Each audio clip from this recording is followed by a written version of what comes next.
Saya bagi yang terakhir kisahnya. Saya kedatangan tamunya, namanya Pak Maliki. Beliau punya istri sangat soleha, Masya Allah. Dan saya sangat menyayangi keluarga ini. Tinggal di daerah, sekarang jadi petani. Punya anak di kampus, anaknya memutuskan untuk berhenti kuliah, untuk berbakti pada ibunya. Ibunya kena diabetes.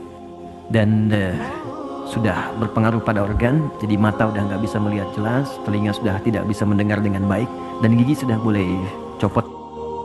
Anaknya merasa, kalau saya kuliah, ini biayanya akan ketarik ke kuliah. Maka anaknya memutuskan berhenti untuk berkhidmat kepada ibunya, dan agar fokus biaya untuk pengobatan ibunya. Dan ia berpikir, ini ibu sudah melahirkan saya, mengandung saya, maka ini saatnya saya berbakti kepada orang tua. Ini keluarga sangat soleh. Dan Masya Allah, ibu ini tidak pernah mendengar kajian sampai ke telinga beliau, kecuali pasti ingin minta diantar oleh suaminya datang. Ini ahli majlis talim.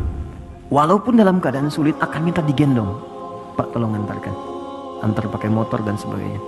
Tapi apa yang terjadi? Senin saya ditelepon. Saya masih ingat dulu saya pulang dari Tripoli, ditelepon sore-sore. Tiba-tiba sembuh. Dia Masya Allah, dan dalam sembuhnya beliau datang ke kamarnya. Ini kisah nyata. Dia beliau dibuka lemarinya, terus cari pakaian paling bagus, dipakai oleh beliau, dandan gitu. Udah gitu masuk ke ruangan tengah, dipanggil anak-anaknya dengan suaminya. Pas sini, nak sini, datang gitu kan. Masih kaget, gak bisa tanya, kok bisa seketika gitu, sehat, sembuh, datang. Terus minta bikinkan susu katanya. Dibuatkan susu, dibikinkan duduk semua, tengah, duduk. Kemudian minta pada anaknya untuk dibacakan Al-Quran. Nak coba baca Quran deh. Anaknya baca. Allahu Akbar. Saat baca, semua masih heran, masih menikmati bacaan.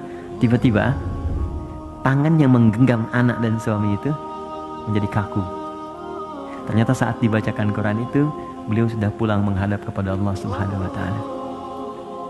Wafat dengan dibuatkan minuman air susu oleh anak yang pernah disusuinya. Dan wafat diantarkan dengan bacaan Al-Quran pada anak yang pernah dididiknya. Dan wafat dalam keadaan mengenakan pakaian terbaiknya yang paling halal yang ia miliki untuk menghadap Allah Subhanahu wa Ta'ala. Karena itu Allah katakan, kamu kenakan pakaian paling bagus ketika berjumpa denganku, karena itu mungkin saat terakhir engkau hidup di dunia menjadi hamba dariku.